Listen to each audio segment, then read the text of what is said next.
Liz Truss will be the next Prime Minister of the United Kingdom. Truss defeated former Finance Minister Rishi Sunak in the race for Prime Minister.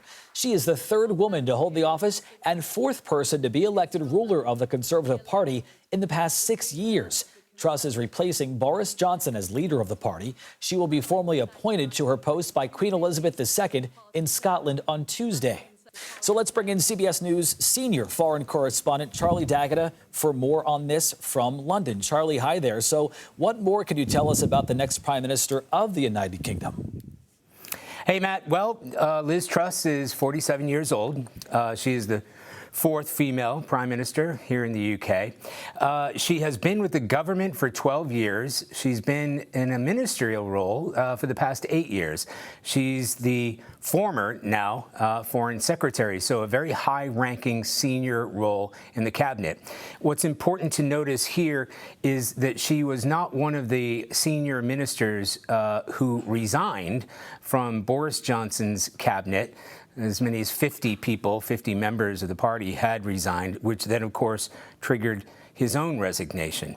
And the reason that's important is because there are deep divides within the Conservative Party, the party that now she rules and now she is in charge of the country, because she will have to piece that party back together, that government back together, to find some sort of unity. There will be a lot of people that will appreciate her loyalty to Boris Johnson because there are members within the Conservative Party who have been outspoken about it, said maybe they made a mistake in forcing Boris Johnson to go. Boris Johnson is still a political power and influence within this government, and she will need to have those people on board in terms of getting that government together and finding some unity, because we are moving into some deeply challenging situations here in the UK.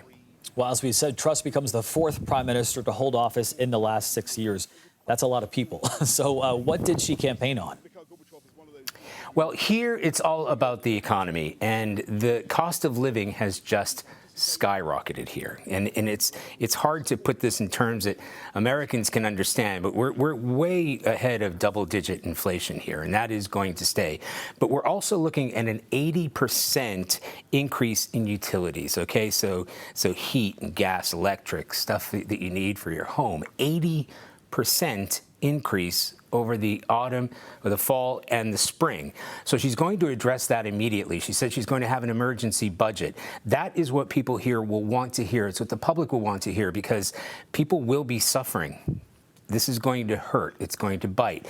Because of the gas prices, because of Ukraine, because of all the metrics that are involved in what's going on, the pound has plummeted. It makes it more difficult and more costly to buy, import foods. So when you go to the grocery store, when you buy any kind of goods, everything has gone through the roof. So she's going to address that immediately, because that is the major concern. She's also tough on Ukraine. The Russian media and Russian leaders have already come out and said this is a nightmare in terms of British-Russian relations, because as a foreign secretary, as the foreign minister, she was tough on President Putin before the conflict began, and she was projecting what was about to happen. So she has dug in.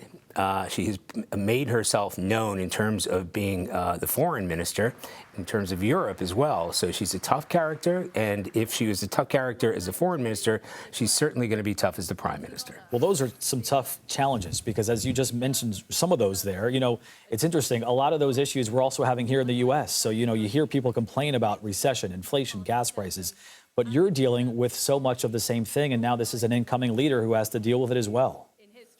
Yes, and this is where it's important. So, of course, from an American standpoint, you say, well, what does this mean for America? Okay, so you have shared interests, because what's happening here in the UK, as you said, is happening in the United States as well. So there are shared interests. So although we are suffering here in the UK, Americans are suffering, and I'm aware of that. Americans are suffering in the United States. Part of it has to do with having this tough stance against Russia.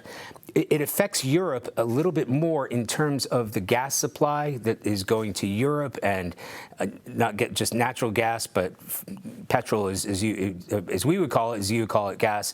So that has had an impact here. And for her to have this tough stance, it means sometimes going against European interests. So we don't want to predict the future, but in terms of her policy, it's really lockstep more with the United States policy, which is a tough stance against Russia, supporting Ukraine, supporting President Zelensky. I think she said that one of her first trips will be to Ukraine. So that's really lockstep with the U.S. policy, maybe out of step with European policy. And as we head into the winter months and President Putin and the Russian government start turning down the gas supply to Europe, it is going to have an impact and it's going to cause divides. But she has made clear exactly where Britain stands on that. So what's the likelihood that, given the current circumstances, that Truss is able to make it to 2025 without a new parliament vote? That's a good question. I mean, is she going to make the next few months? Yes. I mean, she's coming into a very, very difficult situation. Opinion polls this weekend were projecting that she was going to win. She's going to beat Rishi Sunak. But in terms of whether she has support, I've seen figures down into the low teens, 13, 15% of the British population believe she's going to be a successful prime minister. So she comes into a situation where she has to pull this government together and then find a government that is able to deliver immediately on the needs of this country at a time where things really are spiraling out of control. Are we going to see a new election in the next couple of years? As you said, this is a fourth prime minister we've seen in the past 4 years or something like that. It's going to be tough. And there are a lot of people wondering how long she will be able to last. All right. An uphill battle, as they might say. Charlie D'Agata, thank you so much. Thank you.